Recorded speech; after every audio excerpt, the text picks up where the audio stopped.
ओम शांति। मुरली का सार है मीठे बच्चे, तुम्हें इस रुद्र ज्ञान यज्ञ का बड़ा कदर होना चाहिए, क्योंकि इस यज्ञ से ही भारत स्वर्ग बनता है। तुम इस यज्ञ के रक्षक हो। बाबा कहते हैं, मीठे बच्चे, तुम्हें इस रुद्र ज्ञान यज्ञ का बड़ा कदर होना चाहिए। ये बहुत बड़ा यज्ञ है। कल्प में एक ही बार होता है रुद्र ज्ञान यज्ञ। 3 अक्षर है, रुद्र ज्ञान यज्ञ। तीनों का विस्तार बहुत बड़ा है और तीनों को एक साथ मिलाया जाए तो विस्तार और ही बड़ा हो जाता है। तो बाबा कहते इस बात को समझो कि यह यज्ञ है। इस यज्ञ से ही भारत स्वर्ग बनता है। तुम इस यज्ञ के रक्षक हो। तुम्हें इस यज्ञ को संभालना है। इस यज्ञ में चलते रहना है, जैसे बाप चलाए, नियमों से, कायदों से। बड़ा सुख मिलेगा। यज्ञ में जो भी बच्चे बैठते हैं, बाहरी यज्ञ, दुनियावी यज्ञ, दुनियावी हवन जिसे कहते हैं, बड़ी शुद्धि लगती है। उसी प्रकार इस यज्ञ में भी बाबा कहते हैं बड़ी शुद्धि चाहिए। जितनी तुम शुद्धि धारण करोगे, शुद्धि सिर्फ श्रीमत से पता चलेगी, उतनी तुम्हें प्राप्तियां होगी। तो बाबा कहते हैं इस रुद्र ज्ञान यज्ञ का बड़ा कदर होना चाहिए। इसका कदर करो, नियमों में चलो। जैसे उस यज्ञ में हर चीज को बड़े शुद्ध तरीके से लाया जाता है, शुद्ध दुकान से लाया जाता है। हर फूल फल शुद्ध होता है, पवित्र होता है। उसी प्रकार बाबा कहते यहाँ की हर एक बात है, बाप ने जितने नियम लगाए हैं उन नियमों में चलना चाहिए। यज्ञ तो तुम्हें उसकी प्राप्ति होगी। जब भी बच्चे नियम तोड़ते हैं, मर्यादाएं बच्चों से टूट जाती है, माना बच्चे मायावश है, इसलिए मर्यादाएं टूट जाती हैं, नियम टूट जाते हैं। हर प्रकार से बाप ने नियम दिए हैं यज्ञ के। जितना तुम नियमों को धारण करोगे, मर्यादाओं को धारण करोगे, उतना सुख मिलेगा। कभी देखना सफेद वस्त्र पहनकर कैसे लगता है, दिन भर। ऐसे नहीं, कभी कभी, दिन भर। जब भी रंगीन वस्त्र पहनोगे, माया आएगी। माया के आने का साधन है वो रंगीन वस्त्र। माया प्रवेश हो जाती है। सफेद वस्त्र में माया को आने में समय लगता है। रंगीन में ऐसे ही खींची हुई आएगी। सिर्फ वस्त्र की बात नहीं, बाबा कहते हर नियम की बात है। बाप ने तो बताया है भोजन कैसे होना चाहिए, वस्त्र कैसे होने चाहिए, तुम्हारा संग कैसे होना चाहिए। हर बात बाप ने बताई है। तुम करके देखो, स्थिति अपने आप ऊंची हो जाएगी।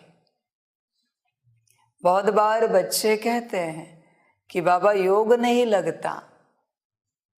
योग लगाने के लिए सबसे पहले बाप ने जो श्रीमत दी है, जो नियम दिए हैं, जो कायदे कानून दिए हैं, उन पर चलना पड़ेगा। उसमें से अगर एक भी तुम्हारा नियम टूटा हुआ नहीं है, सभी नियमों पर तुम चल रहे हो, तो योग ऐसे ही लगेगा, क्योंकि वो नियम नहीं है, वो श्रीमत है। और योग श्रीमत के आधार से लगता है, आसानी से लगेगा, मेहनत नहीं लगेगी। जिन बच्चों को लगता है कि बच्चे बाप की श्रीमत पर नहीं चल पाते, बस तुम बाहरी नियम फॉलो करो बाप के,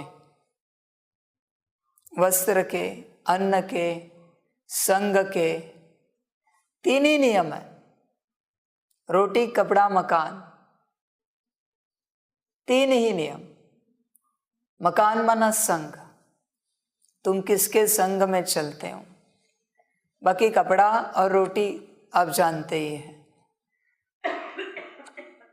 दिन भर में किसका संग करते हैं। यज्ञ के लिए बड़ी शुद्धि लगती है, बाबा कहते हैं।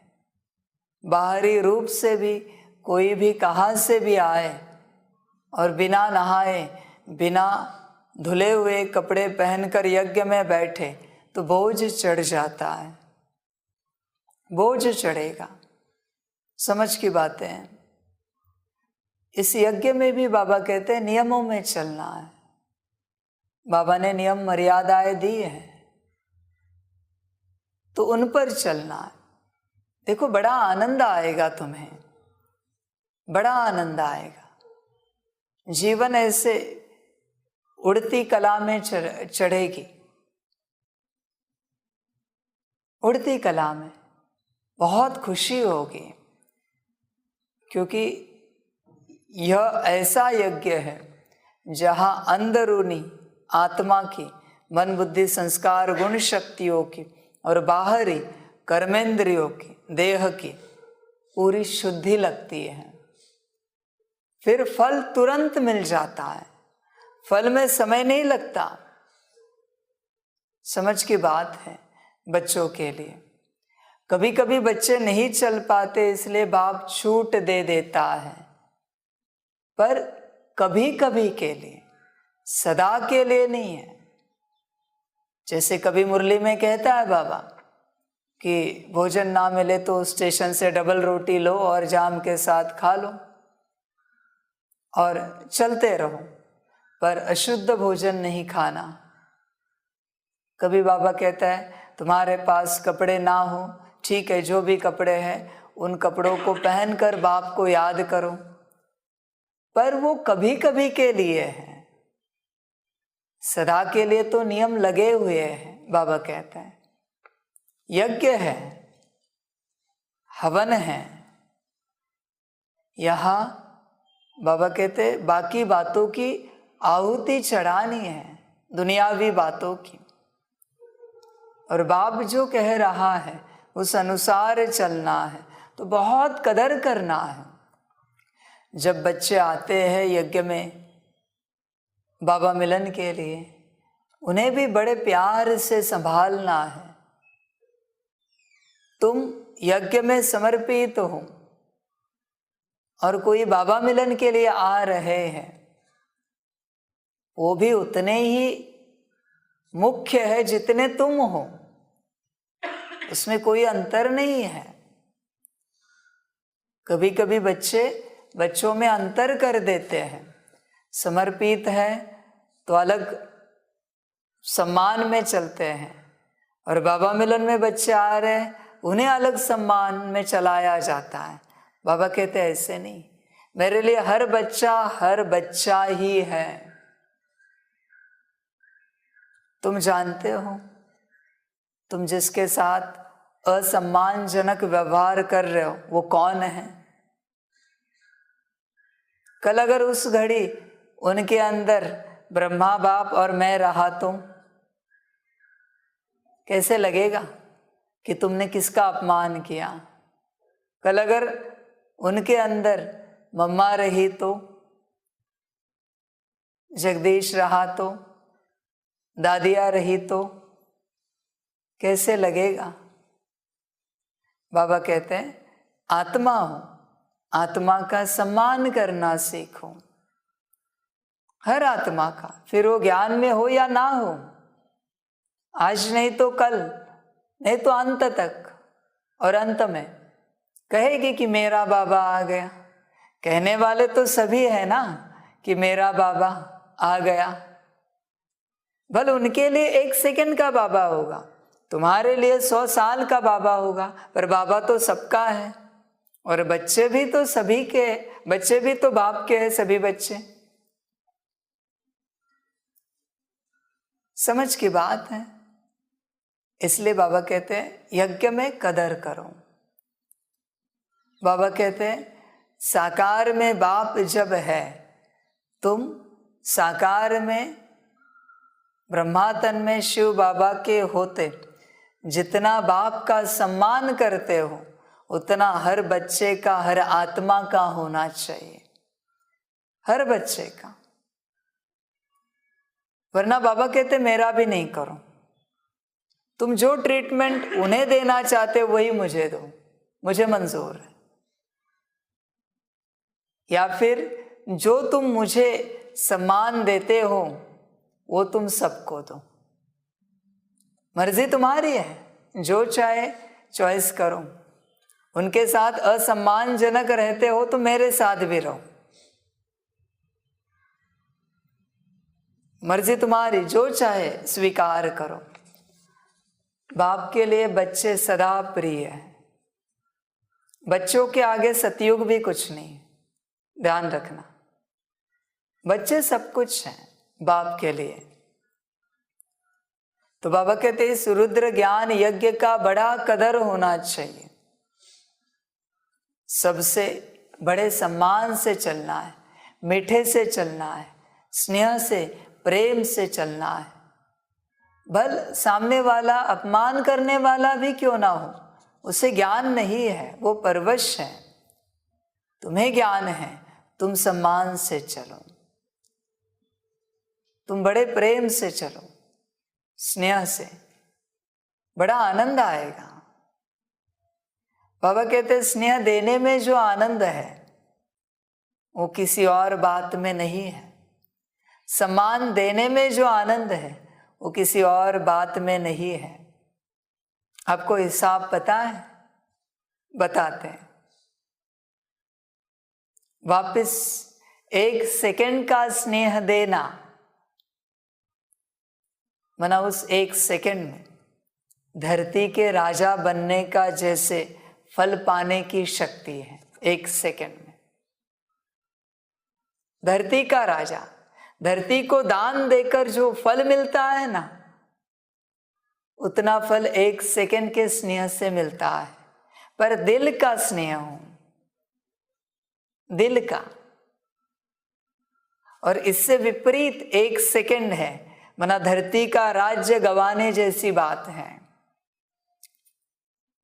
तुम अगर Vishwa Maharajan, next to Brahma, next to God, Lakshmi Narayan the first बन चुके हो, सपोज उदाहरण के लिए बन चुके हो, अगर तुमने 1 सेकंड की नफरत की किसी से, सीधा चांडाल पद पे पहुंच जाओगे। वचन ध्यान में रखना। इसलिए माला अंत में बनेगी। इस घड़ी तुम विश्व महाराजन की पद पे पहुंच चुके हो, पर तुमने 1 सेकंड का मन में नफरत किया किसी को भी, 1 सेकंड की नफरत, बस तुरंत तुम चांडाल पद को प्राप्त हो जाओगे। सामने वाले की गलती हो या ना हो, पर तुमने नफरत की ना, अभी तुम चांडाल पद पर गिर गए। इसलिए यह यात्रा बड़ी ध्यान से करनी पड़ती है। ना तुम वाणी में, न कर्मों में किसी को, न दृष्टि में किसी को नफरत दे सकते हो, घृणा दे सकते हो, न मन बुद्धि में भी दे सकते हो। विचार भी नहीं ला सकते किसी के प्रति नफरत का, घृणा का। विचार भी आया फिर भी गिर जाओगे। वचन ध्यान में रखना। यह बड़े ध्यान से चलना पड़ता है इस यज्ञ में, रुद्र ज्ञान यज्ञ में। समझ की बात है। उस यज्ञ में बहुत सारी चीजें डाली जाती है,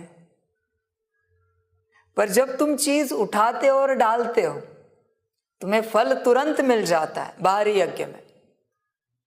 और वो जो तुमने मुट्ठी भर जो कुछ अनाज उठाया यज्ञ में डालने के लिए, और उस घड़ी अगर उस अनाज में कुछ खराबी है, बोझा तुम्हारे सिर पर, तुमने देखा नहीं डालते वक्त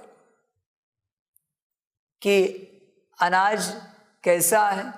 अश्वमेध यज्ञ कहते हैं, माना घोड़ों की आहुति दी जाती है अश्व की, और उसमें अगर कोई बीमार घोड़ा रहा बोझा यज्ञ करने वाले पर, क्योंकि तुम्हें पता नहीं था घोड़ा बीमार है, तुमने बीमार घोड़े को यज्ञ में चढ़ा दिया, अभी बोझा आएगा, शुद्ध ही लगता है।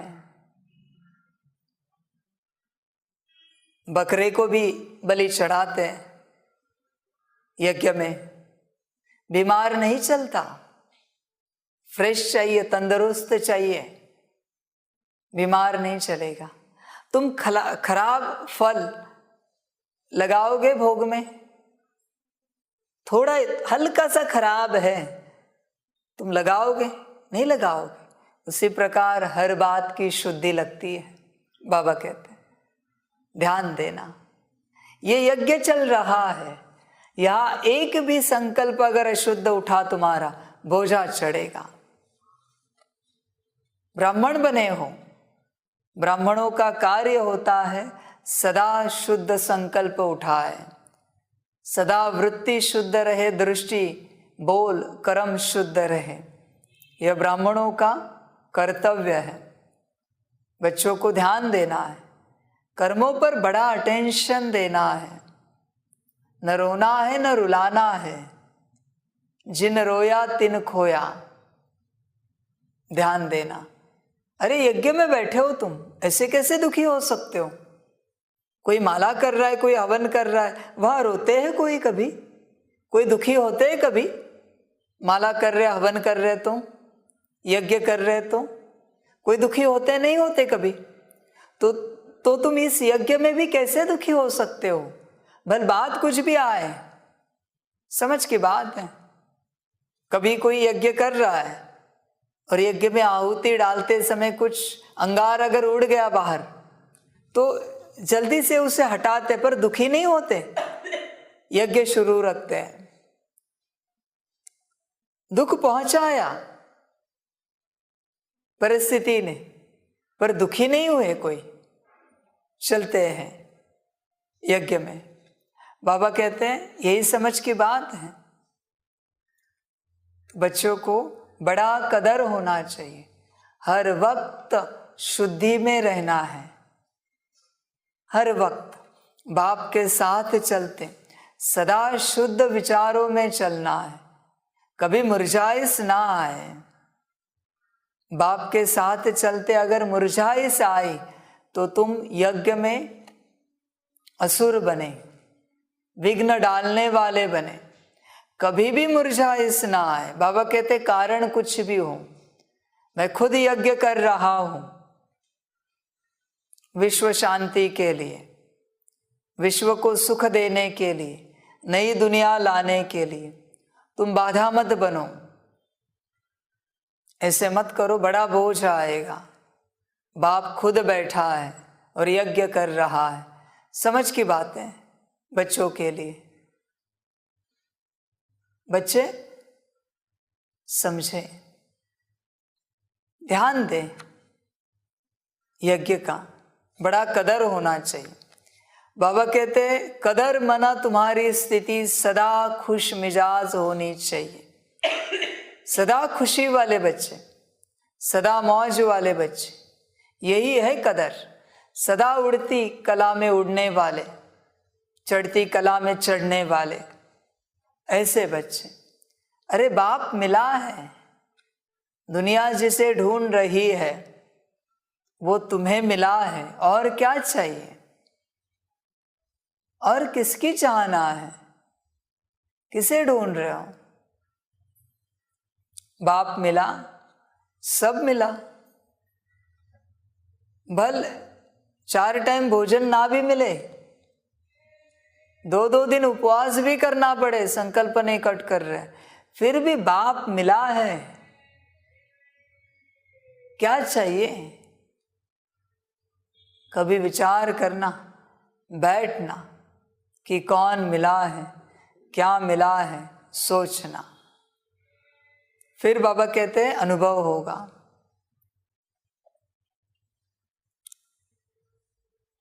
इस यज्ञ से ही भारत स्वर्ग बनता है, तुम इस यज्ञ के रक्षक हो, संभालो इस यज्ञ को। प्रश्न है, पहला प्रश्न है, बच्चे बाप व टीचर को तलाक अथवा फारकती कैसे और कब देते हैं? उत्तर है, जब बाप अथवा टीचर को भूल जाते हैं, मुरली मिस करते हैं, पढ़ते व सुनते नहीं है, तो गोया बाप को फारकती व तलाक दे देते हैं। बाबा कहते हैं, बच्चे तुम मुझे तलाक कभी नहीं देना। मुरली मिस की, बाप या टीचर को भूल गए, मुरली पढ़ी या सुनी नहीं, तो तलाक दे दिया। बाकी सब सुनने के लिए, पढ़ने के लिए बच्चों के पास समय है, मुरली के लिए नहीं है। कहते कि बहुत बिजी है। इतनी तो बिजी नहीं कि तुम्हारी अभी अंतिम घड़ी आई है, इतने तो बिजी नहीं है ना। क्या बिजी हो? इतने तो बिजी नहीं हो कि विश्व कल्याण का कार्य कर रहे हो 24 घंटे, जो तुम्हारे पास मुरली सुनने के लिए या पढ़ने के लिए समय नहीं है। समझ की बात है। आगे चल के जिनकी 10 मुरली होगी वही बाप के सामने बैठ पाएंगे। उससे कम एक भी लाइन नहीं चलेगी, एक अक्षर भी नहीं चलेगा। कम से कम 10 मुरली, बाकियों को अलाउड नहीं है। फिर बाबा कहेगा मैं नहीं जानता, तुम मेरे बच्चे होंगे तो 10 मुरली करके आएंगे। जो मेरे बच्चे हैं ना, वो मेरी श्रीमत पर चलते हैं, हर हालत पर, हर हालत में। जो माया के बच्चे हैं ना, वो मेरी श्रीमत पर नहीं चलेंगे, वो कारण देंगे बहुत सारी बातों का। मेरे बच्चे मुझे कभी कारण नहीं दे सकते।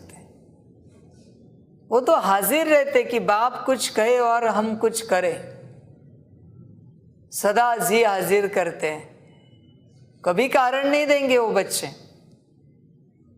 मेरे बच्चे। जो मेरे नहीं, बाबा कहते मैं भी ध्यान नहीं देता क्योंकि मेरे नहीं है, मैं सिर्फ मेरे बच्चों पर ही ध्यान देता हूं। थोड़ी कोई बाप बाजू वाले के बच्चों पर ध्यान देगा। हाँ, कभी उन्हें मिठाई देगा, उन्हें लाड़ प्यार देगा, भोजन देगा, पर ध्यान नहीं देगा क्योंकि बाजू वाले के बच्चे। अपने बच्चों पर बाप 24 घंटा ध्यान देता है, लौकिक में भी।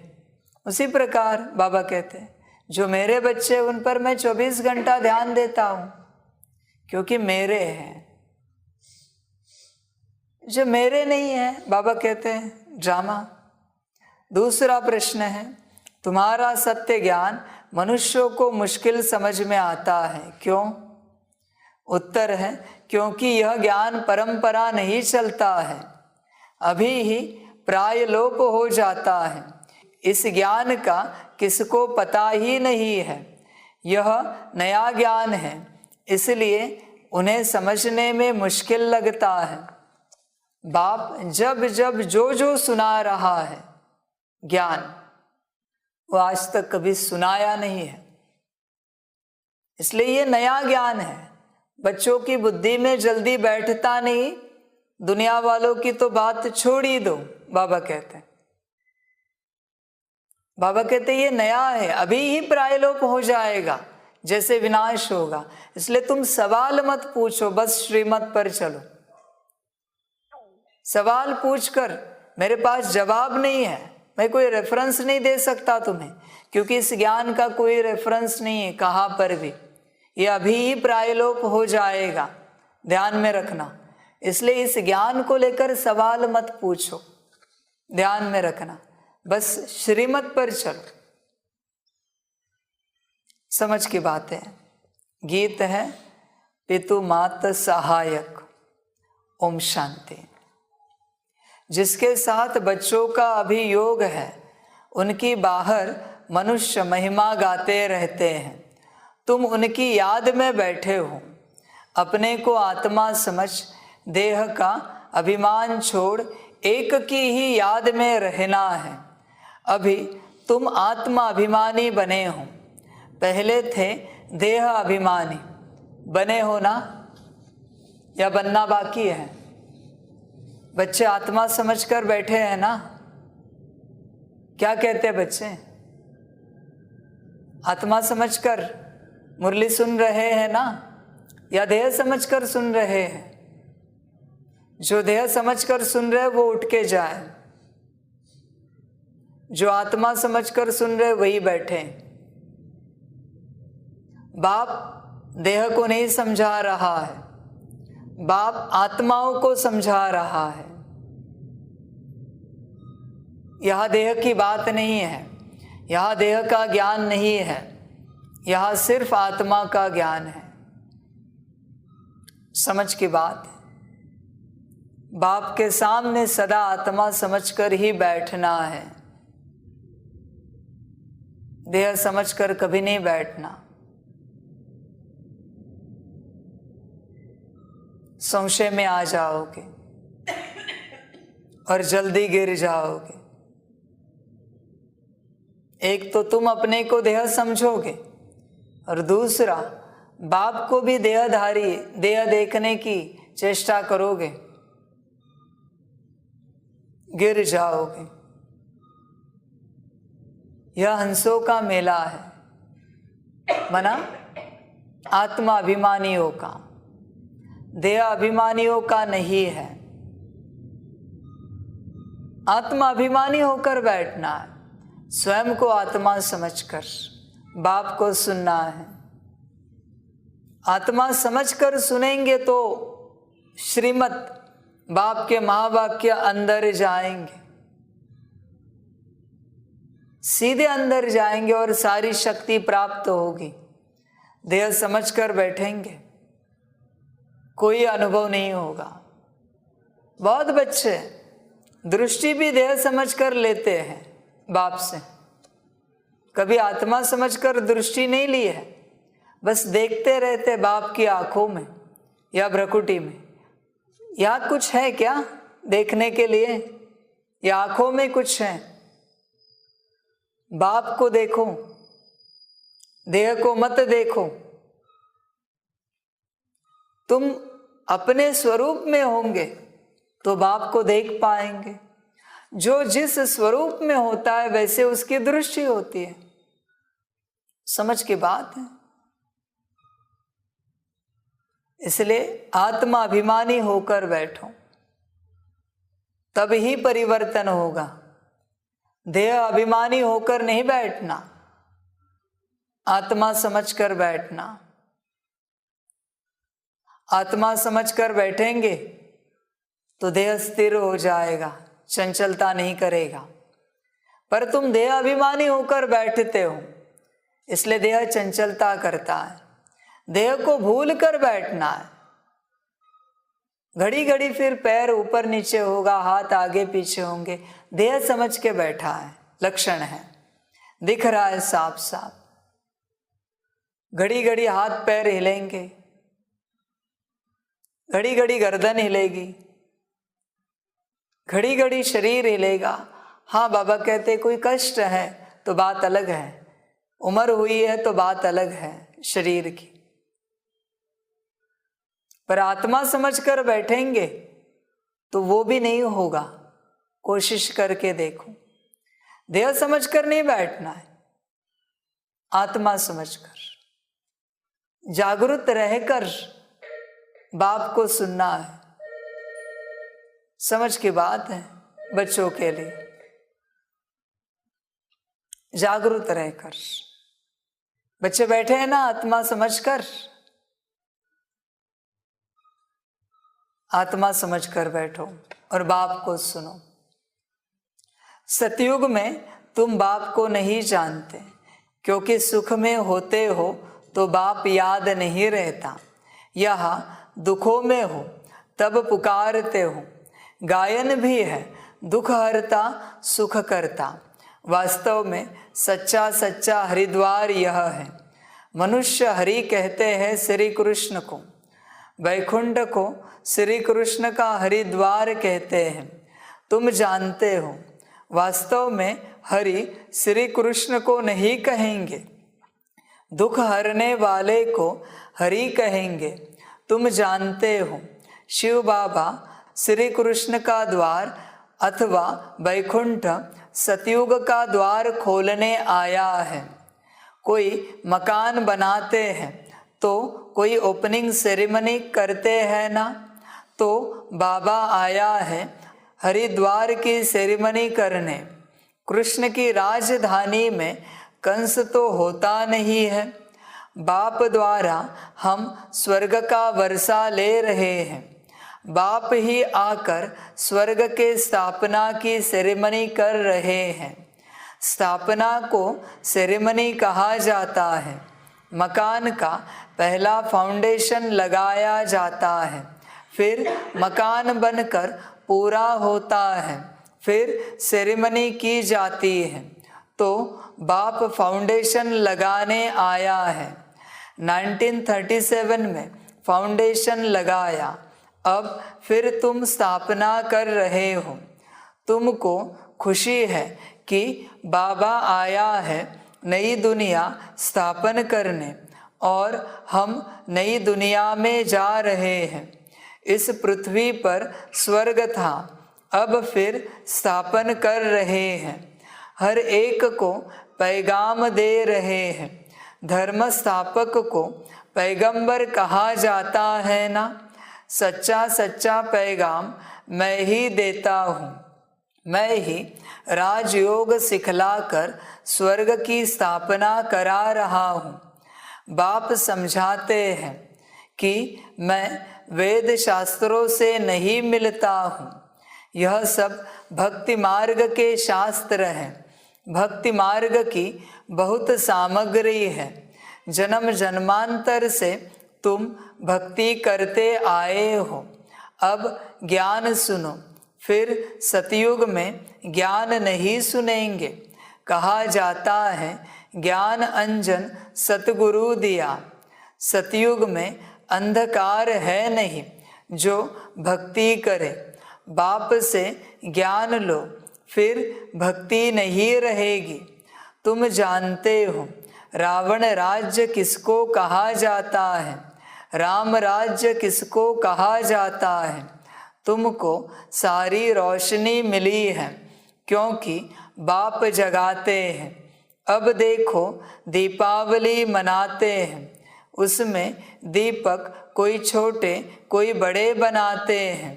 अब यह छोटे बड़े दीपक जग रहे हैं ना। ज्ञान का घृत मिल रहा है। मनुष्य मरते हैं तो दीपक में घृत डालते रहते हैं कि प्राणी अंधियारे में ठोकरे न खाए। वह है हद की बातें, तुम्हारी है बेहद की बातें। बच्चों के लिए समझ की बात है। कोई शरीर छोड़ते हैं तो दिया जगाते हैं कि अंधेरे में ठोकरे ना खाए। अभी इस दिए की रोशनी उसको परलोक का रास्ता दिखा सकती है क्या? यह दिया तो यहाँ तक प्रकाश देगा। परलोक के रास्ते के लिए अंदर का दिया जगना चाहिए। जिसके अंदर का दिया जगा हुआ है उसको परलोक का रास्ता दिखेगा। समझ की बात है। बच्चे भी किसी बच्चे के शरीर छोड़ने के बाद उसके लिए सकाश देने के लिए बैठते हैं। वो सकाश उसके लिए प्रकाश बनता है। अगले रास्ते के लिए, अगले पार्ट के लिए। इसलिए जो बच्चे सकाश देते हैं, जिसने शरीर छोड़ा है उनके लिए, क्योंकि उनके पास कितनी ताकत है वो जाने, उन्होंने कितना योग किया है, कितना योग बल जमा किया है। तो इस सकाश से उनका रास्ता बाप तक क्लियर होता है। इसलिए शरीर छोड़ने के बाद सकाश देते हैं ताकि बच्चा बाप तक पहुंचे, संसार में ना अटके। परिवार का है, बाप तक पहुंचे, मोह माया से छूटे। बीच बीच में मोह माया भी आएगी शरीर छोड़ने के बाद, लौकिक परिवार की या अलौकिक परिवार और सेवा की। तो जब बच्चे सकाश देते हैं तो उस मोह माया के बंधन टूटते हैं उस बच्चे के। इसलिए बच्चों को सकाश की सेवा ज्यादा करनी चाहिए। संसार में रोज कितने तो शरीर छोड़ते हैं, सबके बंधन आप बच्चे काटोगे सकाश से। सबसे बड़ी सेवा है यह सकाश की सेवा। मुरली चलाने से भी बड़ी सेवा है, क्लास योग कराने से भी बड़ी सेवा है सकाश देना, कंबाइंड स्वरूप में बाप के साथ कंबाइंड रहकर। सबसे ऊंची सेवा है। मम्मा ने ऊंची सेवा की ना, सबसे गुप्त सेवा है लेकिन सबसे बड़ी सेवा है। तो बाबा कहते हैं देते रहो, सभी को मुक्ति, जीवन मुक्ति का रास्ता दिखाते रहो। वो अंधकार में ना फंसे, प्रकाश में आगे बढ़े, उनके साथ आपके सकाश का प्रकाश रहे, शक्ति रहे और वो आगे बढ़े। समझ की बातें, वह है हद की बातें, तुम्हारी है बेहद की बातें। जब रावण राज्य शुरू होता है तो ठोकरें खाना शुरू होती है। अभी दिन प्रतिदिन अधिक ही ठोकरें खाते रहते हैं। पहले एक की भक्ति करते, अब तो मनुष्यों की टिवाटे की भक्ति करते हैं। भक्ति की बहुत सामग्री है, जितनी वृक्ष की सामग्री है। बीज से कितना बड़ा वृक्ष निकलता है, भक्ति भी इतनी है। ज्ञान है बीज, यह सृष्टि तो अनादि अविनाशी है, इनका कब विनाश नहीं होता। यह सृष्टि चक्र लगाती रहती है। बीज भी एक है तो झाड़ भी एक है। ऐसे नहीं, आकाश में, पाताल में, सूर्य में, चांद में दुनिया है। यह तो साइंस वाले चंद्रमा में जाकर रहने की कोशिश करते हैं, परंतु यह नहीं जानते कि साइंस से सारी दुनिया का विनाश होना है और तुम राज्य ले लेंगे। तुम कहेंगे यह भी ड्रामा में नूंद है। दूसरे इन बातों को समझेंगे नहीं। राजाई तुमको मिलनी है, क्योंकि कनेक्शन है कृष्णपुरी और क्रिश्चियनपुरी का। इन्होंने भारतवासियों को आपस में लड़ाकर कृष्णपुरी को क्रिश्चियनपुरी बनाया। अब बाप कहते हैं हिसाब लेना है, इनको आपस में लड़ाकर माखन तुमको देते हैं अथवा तुमको विश्व का मालिक बनाते हैं। यह आपस में लड़ेंगे जरूर। वह समझते हैं हम पहलवान, वह कहते हैं हम पहलवान, हम जीतेंगे। लेकिन सबसे पहलवान तो तुम निकल पड़े हो, जीत तुम्हारी होनी है। महावीर और महावीरनी कहा जाता है। बाप कहते हैं माया के तूफान तो आएंगे, परंतु कर्म में नहीं आना। योग बल से स्थापना हो रही है और बाहुबल से विनाश हो रहा है। उठते बैठते चलते फिरते बाप को याद करना है, इसको कहा जाता है योग बल। बाबा कहते याद पर ध्यान देना। कर्म छोड़ो, कर्म तो होगा पर पहले याद, कर्म से पहले याद होनी चाहिए। कितना भी बड़ा कर्म हो, बाबा कहते 1 मिनट तो मुझे याद कर सकते हो ना। कितना भी बड़ा कर्म हो, सुबह नहाने भी जा रहे हो, 1 मिनट तो याद कर सकते हो ना। इतना तो पेशेंस है ना, रुक सकते हो ना। फ्रेश होने से पहले नहाकर आए, 1 मिनट याद कर सकते हो ना। भोजन बनाने जा रहे हो, 1 मिनट याद कर सकते हो ना। भोजन बना के हुआ, फिर पानी लेके बैठते हो, शरबत लेके बैठते हो, 1 मिनट याद कर सकते हो ना। भोजन खा रहे हो, 1 मिनट याद कर सकते हो ना, भोजन से पहले और बाद में। बाबा कहते कितने कर्म हैं, हर कर्मों की 2 मिनट की आदि और अंत की याद पकड़ी तो कितनी याद हो जाएगी। कभी किसी कार्य के लिए बाहर निकल रहे हो, 1 मिनट तो याद कर सकते हो ना।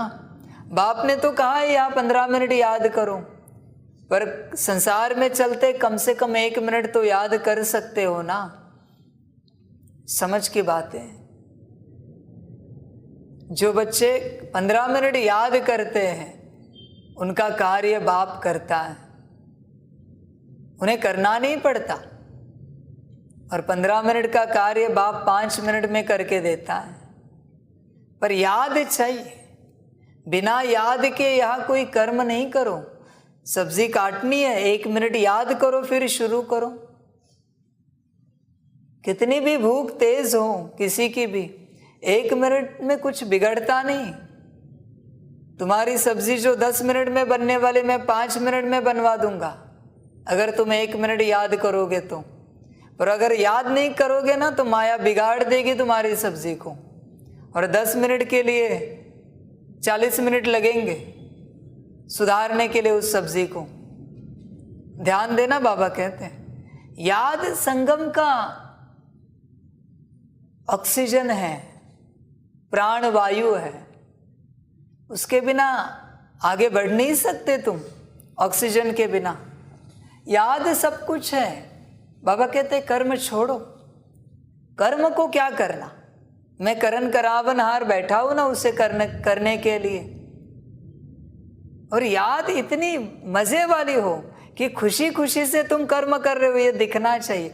हंसते हंसते, खुशी खुशी, मौज में कोई भी कर्म, रोते रोते नहीं, जल्दी जल्दी में नहीं, परेशान होके नहीं। बाबा कहते बंद करो उस कर्म को, उस कर्म को मैं स्वीकार नहीं करूंगा जिस कर्म में तुम अस्थिर थे। और अगर तुम उसे स्वीकार कराने की चेष्टा करोगे, बहुत बड़ा बोझा आएगा माथे पर, ध्यान रखना। क्योंकि बच्चे तो स्वीकार करेंगे, दुनिया तो स्वीकार करेगी, तुमने छिपाया, अभी बोझा तुम पर, तुम गिरोगे। इसलिए सब कर्म को करने के पीछे गिरे। हाँ, ध्यान देना, भक्ति को, योग को करने के पीछे कोई गिरा नहीं है। कर्म कॉन्शियसनेस होने के बाद ही गिर जाते हैं। इसलिए कर्म कॉन्शियस नहीं होना, सोल कॉन्शियसनेस और राजयोग कॉन्शियसनेस होना, कर्म कॉन्शियस नहीं होना। ध्यान देना, कर्म गिराते इंसान को। इसलिए बाबा ने कर्मों से निवृत्ति दी है संगम पर कि अभी कर्मों को छोड़ो, निवृत्ति में आ जाओ, रिटायरमेंट लो और शांत बैठो याद में। इसलिए बाबा कहते हैं चलते फिरते उठते बैठते बाबा की याद। समझ की बात है, बच्चों को करना चाहिए। बिना याद के गाड़ी आगे नहीं बढ़ेगी। याद तेल है गाड़ी का, पेट्रोल है, उसी से गाड़ी आगे बढ़ेगी, वरना गाड़ी धक्के खाएगी। ध्यान रखना, याद पर बड़ा ध्यान देना। उठते बैठते चलते फिरते बाप को याद करना है। इसको कहा जाता है योग बल। फिर ज्ञान बल कहा जाता है। ज्ञान बल क्यों कहा जाता है? क्योंकि शास्त्रों में बल नहीं है, उनसे कोई को मुक्ति जीवन मुक्ति नहीं मिल सकती, इसलिए उनको ज्ञान नहीं कहा जाता। भक्ति के शास्त्र कहेंगे, ज्ञान का कोई शास्त्र होता नहीं। अब जो राम के पुस्तक बने हैं वह जो भी शास्त्र आदि है सब लड़ाई में खत्म हो जाएंगे। झूठी गीता सच्ची गीता सब खत्म हो जाएगी, क्योंकि सद्गति मिल जाती है, सब कामनाएं पूरी हो जाती हैं, कोई कामना रहेगी नहीं। अब तुम 84 के चक्र को जानते हो। तुम अभी बेअंत नहीं कहेंगे, बेअंत कहते हैं नास्तिक, कहते हैं गॉड फादर, परंतु नाम रूप देश काल कर्तव्य को नहीं जानते। तुम उनके नई दुनिया की स्थापना पतितों को पावन करने के कर्तव्य को जान गए हो। मनुष्य तो रावण को जलाते हैं, तुमको तो अब हंसी आती है। जन्म जन्मांतर तुम भी रावण को जलाते थे, अभी तो रावण राज्य का विनाश होना है। फिर आती है दीपावली, वह घोर सोझरा है, उसको राम राज्य कहते हैं। कहते तो सब है कि राम राज्य चाहिए, परंतु राम राज्य को जानते नहीं। अभी तुमको ज्ञान मिल रहा है। बाबा कहते हैं राम राज्य सभी को चाहिए, पर राम किसको बनना नहीं है। अजीब बात है, जिस राज्य में जाना चाहते हो पहले वो तो बनो, फिर राम राज्य आएगा। श्री कृष्ण का राज्य सतयुग सभी को चाहिए, पर श्री कृष्ण बनना किसी को नहीं है। ब्रह्मा बाप समान कोई नहीं बनना चाहता, सतयुग में जाना सब चाहते हैं। अजीब बात है। बाबा कहते हैं ऐसे नहीं होगा, जहां जाना चाहते हो पहले वैसे बनना पड़ेगा। बनोगे तो चलेंगे, नहीं बनेंगे तो नहीं चलेंगे। ऐसे ही राम राज्य चाहिए क्या? ऐसे दूंगा मैं? ऐसे कैसे दूंगा? पहले बनो। बाप समान कितनी धारणाएं धारण हुई है तुम्हारे अंदर, हिसाब लगाओ। ब्रह्मा बाप को देखो और अपने को देखो और हिसाब किताब करो। हिसाब किताब करोगे तो सतयुग लाने वाला सोचेगा हाँ ये हिसाब किताब कर रहा है, देखते हैं, इनका नंबर लिख सकते हैं। सतयुग में ऐसे ही नहीं आ सकते। पहले श्री कृष्ण समान बनो, नारायण समान बनो, राधे समान बनो, लक्ष्मी समान बनो, फिर सतयुग की कल्पना करो। वरना कल्पना ही रहेगी, वो सपना ही रहेगा, सपने की दुनिया रहेगी। पहले बनो। बाबा कहते हैं ऐसे ही कोई नहीं आ सकता सतयुग में। सतयुग में आने के लिए बड़ी पात्रता लगती है। समझ की बातें हैं, बच्चे समझते नहीं हैं। ना समझने के कारण बस ऐसे ही चल रहे। कहते कि हम सतयुग में जाएंगे। किसने कहा? मैंने कहा? पर्टिकुलर तुम्हारे लिए कहा है क्या मैंने? तुम व्यक्ति के लिए, तुम आत्मा के लिए। व्यक्ति क्यों बोल रहे हैं? क्योंकि कभी तुम बॉडी कॉन्शियसनेस में होते हो, इसलिए व्यक्ति कहते हैं तुम्हें। कभी कभी तुम सोल कॉन्शियसनेस में होते हो, इसलिए आत्मा कह रहे हैं। तुम्हें कहा है मैंने, तुम्हें वचन दिया है तुम्हें सामने रख के कि तुम सतयुग में आओगे? नहीं, जो बनेगा वो आएगा। इसलिए अपनी कल्पना में नहीं रहना कि हम तो सतयुग में जाएंगे। समझ की बातें हैं, वहम में नहीं रहना। पहले चेक करना अपने आप को। बाबा कहते मैंने सैंपल दिया है ब्रह्मा बाप के रूप में, उनमें और तुम में कितना अंतर है चेक करो। साकार में ब्रह्मा को होते हुए भी सैंपल रखा था ऊपर आकार में, इसलिए ब्रह्मा बार बार संदेशियों को भेजता था और कहता था जाके देख के आ जाओ। ऊपर वाले ब्रह्मा में और मुझ में कितना अंतर है, मुझे वैसे बनना है। तुम्हारे लिए ब्रह्मा बाप का सैंपल दिया है, ऐसे ही कोई सतयुग में नहीं चल सकता। ध्यान में रखना, भल तुम यज्ञ के आदि से भी हो, आदि से हो तो उतने गुण धारण करो। ऐसे कौन से लक्षण है तुम्हारे अंदर जिससे कह सकते हैं कि तुम आदि से हो?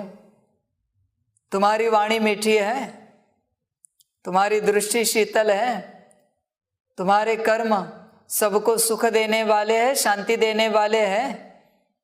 ऐसे कौन से लक्षण हैं जिन लक्षणों से लगता है कि तुम आदि पिता ब्रह्मा के बच्चे हो और शिव पिता के बच्चे हो? कुछ है लक्षण दोनों बाप के तुम्हारे अंदर? ऐसे ही वहम में नहीं रहना कि तुम राम राज्य में जाओगे, सतयुग में जाओगे।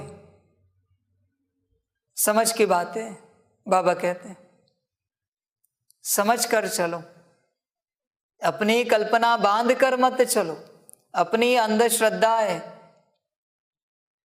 अपने ही अंधे विचार बांध कर मत चलो। समझ की बात है, राम राज्य में आना चाहते हो तो राम बनो, रावण मत रहो। श्री कृष्ण के राज्य में आना चाहते हो तो श्री कृष्ण बनो, कंस मत रहो। तुम ध्यान से चेक करना, हर कोई तुम्हारे अंदर जो धारणाएं हैं वो कहीं कंस और रावण के जैसी तो नहीं है कोई धारणाएं। अगर कंस और रावण के जैसी होगी तो कैसे आ सकते आप सतयुग त्रेता युग में? समझ की बात है, इसलिए समझ कर चलो। स्वर्ग में आना कोई मासी का घर नहीं है, कोई खाने की बात नहीं है, ध्यान रखना। अभी तुमको ज्ञान मिल रहा है, अभी तुमको ज्ञान मिल रहा है और रावण राज्य ट्रांसफर होना है राम राज्य में। उससे पहले तुम जाएंगे रुद्रमाला में, और यह जो इस्लामी बौद्धियों की आत्माएं हैं वह आधा कल्प मुक्ति में रहेंगी। जब हमारी सतयुग की प्रारब्ध पूरी होगी तब भक्ति शुरू होगी। फिर द्वापर को रावण राज्य कहा जाता है क्योंकि अपने देवता धर्म को भूल गए हैं। यह होना है ज़रूर। मिसाल बढ़ के झाड़ का देते हैं। बच्चे जानते हैं कि आदि सनातन देवी देवता धर्म का फाउंडेशन प्राय लोप हो चुका है। सब धर्म भ्रष्ट कर्म भ्रष्ट हो गए हैं।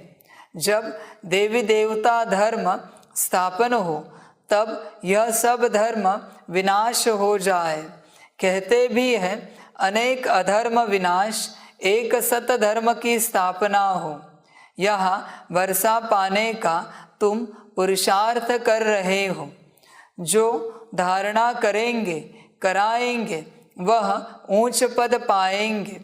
बाप कहते हैं मुख्य बात जरूर धारण करो कि हमको निराकार बाप पढ़ाते हैं, श्री कृष्ण नहीं पढ़ाते हैं। चित्र भी है, एक तरफ श्री कृष्ण का चित्र, दूसरे तरफ शिव का। पूछना है अब बताओ गीता का भगवान कौन? जज करो। तुमको समझाने में बहुत सहज होगा कि गीता का भगवान श्री कृष्ण नहीं शिव है।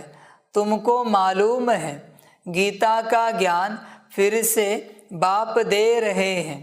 गीत में भी है गीता का ज्ञान फिर से सुनाना पड़े। गीत तो तुमने नहीं बनाए हैं, बनाने वाले तो मनुष्य ही हैं, परंतु अर्थ को नहीं जानते। कहते हैं गीता के भगवान ने ज्ञान घोड़े गाड़ी में बैठ कर दिया। श्री कृष्ण के लिए कोई घोड़े गाड़ी थोड़े ही आएगी।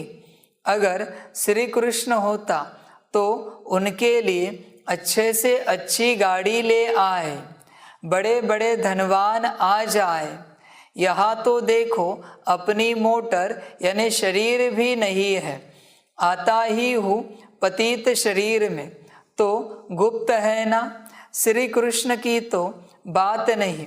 फिर तुम भक्ति मार्ग में मेरा कितना मान रखते हो, सोमनाथ का मंदिर बनाते हो, कोई एक मंदिर थोड़े ही होगा, अनेक होंगे जो फिर उन्हें लूटा भी होगा। बाबा कहते ये भी समझ का ज्ञान है। मंदिर भी वही बच्चे बनाते हैं जो बाप को संगम में बड़ा सम्मान देते हैं। बाप को सम्मान नहीं लगता, पर सम्मान माना उन्हें पता है बाप है, उनके मन में जो बाप के लिए स्नेह होगा वो सदा रहेगा, बड़ा स्नेह होगा। हर वक्त बाप माना भाव विभोर हो जाएंगे, बाप को देखकर, बाप को सुनकर, क्योंकि बाप है। बहुत हाई रिस्पेक्ट और रिगार्ड रहता है बाप के लिए, बड़ा स्नेह रहता है। वही बच्चे मंदिर बनवाते हैं बड़े बड़े। समझ की बात। इसमें भी दो प्रकार के बच्चे हैं, एक हाई रिस्पेक्ट और रिगार्ड देने वाले बाप को, और दूसरे स्नेह देने वाले। तीसरे इन दोनों को मिलकर चलने वाले। इन दोनों को मिलकर जो चलते हैं उनके मंदिरों में अंत तक पूजा चलती है, इन दोनों को मिलकर। बाकी जो सिर्फ रिस्पेक्ट देते हैं, जिनका बाप से कोई स्नेह नहीं है इतना, उनके मंदिरों की पूजा कभी चलती है कभी नहीं चलती। जो सिर्फ स्नेह करते हैं, बाप को रिगार्ड रिस्पेक्ट नहीं है उस प्रकार से, उनकी मंदिरों की पूजा भी ऐसी ही चलती। ये सौभाग्य बाबा कहते हैं। सभी स्थापना नहीं कर सकते भक्ति की, समझ की बातें हैं बच्चों के लिए, सभी नहीं कर सकते। इसके लिए भी भाग्य लगता है कि तुम्हारे द्वारा मंदिर बनवाया जाए और उसकी पूजा अंत तक चले। कोई बच्चे जो द्वापर में मंदिर बनवाएंगे, द्वापर से उनसे शुरुआत होगी, और कोई बच्चे जो कलयुग के अंत में मंदिर बनाएंगे। तुम देखो, बाबा कहते तुरंत तुम्हें सारे कल्प का पाठ तुम्हारा पता चलेगा। जैसे यहां रहते हो वैसे कल्प का पाठ चलता है तुम्हारा। समझ की बातें। जो बच्चे यहां बाप से सच्चे रहते हैं, पूरा संगम युग, पूरा कल्प, सारी प्रजा उनसे सच्ची रहती है। कभी धोखा नहीं देगी प्रजा उन्हें, कभी उनके मंत्री उन्हें धोखा नहीं देंगे, क्योंकि यहां बच्चे बाप से सच्चे हैं। इसलिए यहां बाप से सच्चे रहो। यहां से ही तुम्हारा कल्प का ड्रामा नूंद हो जाता है। वहां तुम चाहकर भी कर्मों को नहीं बदल पाओगे। वचन ध्यान में रखना। तुम्हारे मन में भी कितना भी विचार आए कि कर्मों को बदले, नहीं बदल सकते। जैसे यहां रहोगे वैसे ही वहां रहोगे। यहां का फल ही कल्प में मिलता है। इसलिए बाबा कहते यहां खुश रहो, मौज में रहो, बाप के साथ चलो, आनंद में चलो, उड़ते चलो, श्रीमत पर चलते चलो। बाबा कहते यहां तुम श्रीमत तोड़ो, हर्जा नहीं, तकलीफ तुम्हें ही होगी। और ध्यान में रखना, वहां भी तुम्हारे मंत्री तुम्हारी आज्ञा तोड़ेंगे, तुम्हारी प्रजा तुम्हें धोखा देगी, तकलीफ तुम्हें ही होगी। मेरा कुछ नहीं जाएगा, न गया है न जाता है। यहां तुम जैसे वहां तुम्हारा पार्ट वैसे। यहां तुम बाप पर नाराज, वहां तुम्हारे मंत्री, तुम्हारी प्रजा तुम पर नाराज, तुम्हारा लौकिक परिवार तुम पर नाराज। जैसे चाहे चलो, तुम मालिक हो। जो चाहे ड्रामा अपने लिए क्रिएट करो, अगले कल्प का। यहां बाप की आज्ञा में चलो, वह सारी दुनिया तुम्हारी आज्ञा में चलेगी। ध्यान में रखना, सभी को भाग्य नहीं मिलता मंदिर बनवाने का। जो श्रीमत पर चलते हैं संगम में, वही मंदिर बनवाते हैं आदि से। बाकी मनमत वालों को मंदिर का सौभाग्य नहीं मिलता, वो बनवाएंगे जबरदस्ती, पर उनके मंदिरों में इतनी पूजा नहीं होगी, इतने पुण्य कर्म नहीं किए जाएंगे जो मंदिर उन्होंने बनवाया है। क्योंकि मंदिर तुमने बनवाया है तो वहां कोई पुण्य कर्म करता है भक्ति का, तो जरूर तुम्हें फल मिलेगा, अंत तक मिलता रहेगा। भला जितना भी परसेंटेज में आए, पर फल तो आता रहेगा। इसलिए यह भाग्य सबको नहीं मिलता। श्रीमत, बाप को रिस्पेक्ट, रिगार्ड, निराकार को, और माना तीनों रूपों में दे सकते हो, मर्जी तुम्हारी है। और बाप से सदा स्नेह, निराकार, साकार की बात नहीं है यहाँ पर। उन्हीं को ये सौभाग्य मिलता है जो बाप के वचनों पर चलते हैं। बच्चे, एक श्रीमत तोड़ना कितना घाटा है तुम नहीं जानते, इसलिए श्रीमत तोड़ने की स्वप्न में भी कल्पना नहीं करना। और कभी श्रीमत टूटे ऐसे गलती से भी ख्याल नहीं लाना। समझ की बात है। बाबा कहते कितना बड़ा घाटा है ये, अभी अगर मैं समझाने बैठूं तो संगम चला जाएगा इसी में। बस इतना समझो सार में, तुम्हें जब तक जीना है तब तक श्रीमत पर चलते रहना है, वो भी दिल से। ध्यान रखना, सोमनाथ का मंदिर बनाते हो, कोई एक मंदिर थोड़े ही होगा, अनेक होंगे, फिर उन्हें लूटा भी होगा। तो सारी बेहद की हिस्ट्री, ज्योग्राफी को तुम जान गए हो। बाप को कहते हैं नॉलेजफुल। तो यहाँ ज्ञान भी दिया जाता है, पढ़ाई भी पढ़ाई जाती है। ज्ञान है मन मना भव, इससे सद्गति होती है। फिर मध्याजी भव की पढ़ाई पढ़ाते हैं। टीचर और गुरु का पाठ इकट्ठा चलता है। सारे वर्ल्ड की हिस्ट्री, ज्योग्राफी तुमको पढ़ाते हैं। सच्ची सच्ची नंस तुम हो, क्योंकि तुम एक को याद करती हो। नंस को गले में क्रॉस पड़ा रहता है, क्राइस्ट को याद करती रहती है। समझती है क्राइस्ट गॉड का बच्चा था। तुम जानते हो कि क्राइस्ट कोई गॉड का बच्चा नहीं था, क्राइस्ट की आत्मा गॉड का बच्चा थी। ऐसे तो हम सभी हैं। बाप आकर 3 धर्म स्थापन करते हैं। तुम ऊंचे ते ऊंची चोटी ब्राह्मण हो, क्योंकि तुम ऊंच ते ऊंच विश्व की सेवा करते हो। मनुष्य को आत्मा का ज्ञान देते हो। तुम आत्मा को बाप से वर्षा मिलता है।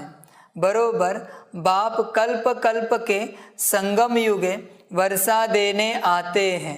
शास्त्रों में तो युगे युगे लिख दिया है, कल्प अक्षर बीच से निकाल दिया है। उनका नाम ही है पतित पावन। तो युगे युगे आकर क्या करेंगे? कल्प में एक बार आकर पावन बनाकर चले जाते हैं। तो बाप कहते हैं मुझे तलाक मत देना। आजकल स्त्रियां पति को तलाक दे देती हैं। वैसे हिंदू नारी पति को कभी तलाक नहीं देती थी। तुमको मुरली सुननी है ज़रूर, मुरली नहीं सुनते हो तो गोया बाप टीचर को भूल जाते हो। यह भी जैसे तलाक हो गया। बाबा कहेगा 10 बार मुरली सुननी है। जो बच्चे 10 बार नहीं सुनते वो तलाक देते हैं। अभी 1 बार नहीं चलेगी, 10 बार। तुमको भी कितना अटेंशन देना है। अब नापास होंगे तो कल्प कल्पांतर नापास होंगे। अंत में सबको मालूम पड़ जाएगा कि किस किस ने कितनी पढ़ाई पढ़ी थी। सब कहते हैं कि शांति चाहिए, गोया मुक्ति चाहते हैं। कहते हैं कि दुख में सिमरण सब करे, तो आधा कल्प सुख और आधा कल्प दुख है। सुख दुख का खेल भारत पर ही है। तुम तो कहेंगे हम ही देवता, हम ही क्षत्रिय, तो हमसो का अर्थ भी तो कोई नहीं जानते हैं। तो बाप कहते हैं मन मना भव, मध्याजी भव। खुद धारण कर औरों को धारण कराए तो अहो सौभाग्य। याद से ही विकर्म विनाश होंगे। कहा गंगा में स्नान करना, कहा योग में रह पावन बनना। बच्चों को यज्ञ के पैसे की बहुत कदर होनी चाहिए, क्योंकि इससे भारत स्वर्ग बनता है। बाप है गरीब निवास, गरीबों की पाई पाई पड़ेगी, तब वह साहूकार बनेंगे। स्वर्ग में हेल्थ वेल्थ हैप्पीनेस है। अगर हेल्थ वेल्थ है तो हैप्पीनेस भी है। अगर हेल्थ हो वेल्थ ना हो तो हैप्पीनेस हो नहीं सकती। सतयुग में हेल्थ वेल्थ है तो सदैव हैप्पी रहते हैं, वहाँ कभी रोते नहीं। तो तुमको भी यहाँ रोना नहीं है, परंतु माया के तूफान मुरझा देते हैं। बाबा कहते रोना नहीं कभी। जब जब तुम रोते हो तब तब तुम बाप को तलाक देते हो। अभी रोना है तुम। मना उदास भी हुए मना रोए, नाराज भी हुए मना रोए। तलाक दिया बाप को। तुम अपने पास हिसाब रखना, तुमने संगम में बाप को कितनी बार तलाक दिया। तलाक देते हो वापस पकड़ते हो, फिर तलाक देते हो फिर पकड़ते हो। ऐसे कोई यात्रा होती है क्या? उदास होना, नाराज होना, ऊपर नीचे होना, ये तलाक देना है। रोना तो है ही है। बाबा कहते मर्जी तुम्हारी, तुम्हें जो ठीक लगे तुम करो। परंतु माया के तूफान मुरझा देते हैं। हेल्थ मिलती है हॉस्पिटल से और वेल्थ मिलती है पढ़ाई से। तो देखो मेरे बच्चे कितने गरीब हैं। 3 पैर पृथ्वी में हॉस्पिटल खोल देते हैं, जहाँ से ही सबको हेल्थ वेल्थ मिलती है।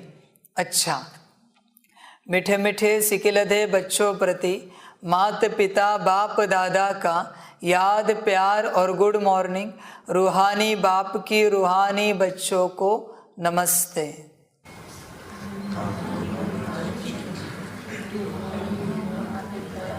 बाप दादा को पदम गुना पदम की भी पदम पदम पदम गुना याद प्यार गुड मॉर्निंग और नमस्ते नमस्ते नमस्ते। अच्छा, ओम शांति। धारणा के लिए मुख्य सार है 1 नंबर, माया के तूफानों में कभी मुरझाना नहीं है, सदैव खुशी में रहना है। 2 नंबर, हमको निराकार बाप पढ़ाते हैं, इस नशे में रहना है। इस झूठी दुनिया में कोई भी कामना नहीं रखनी है। वरदान है हर रोज की मुरली के साधन द्वारा व्यर्थ को खत्म करने वाले 5 विद ऑनर भव। हर रोज की मुरली मन को बिजी रखने का साधन है। मुरली की कोई भी पॉइंट पर मनन करते रहो तो मन बिजी रहेगा और व्यर्थ स्वतः खत्म हो जाएगा। मन को मनसा वाचा कर्मणा सेवा में इतना बिजी कर दो, जो व्यर्थ संकल्प आवे ही नहीं, तभी फाइनल पेपर में पास विद ऑनर हो सकेंगे। अगर व्यर्थ संकल्प चलने का अभ्यास होगा तो समय पर धोखा खा लेंगे। स्लोगन है, प्लान को प्रैक्टिकल में लाने के लिए बालक और मालिकपन का बैलेंस रखो। अच्छा, ओम शांति। सभी बच्चों के लिए टोली स्वीकार हो। शांति।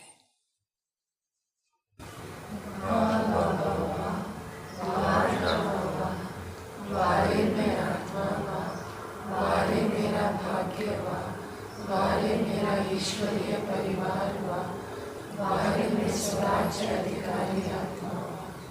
अच्छा, ओम शांति। मेरा बाबा, मीठा बाबा, प्यारा बाबा, पदम गुना पदम गुना पदम गुना, शुक्रिया बाबा, शुक्रिया बाबा, शुक्रिया। अच्छा, ओम शांति। ओम शांति।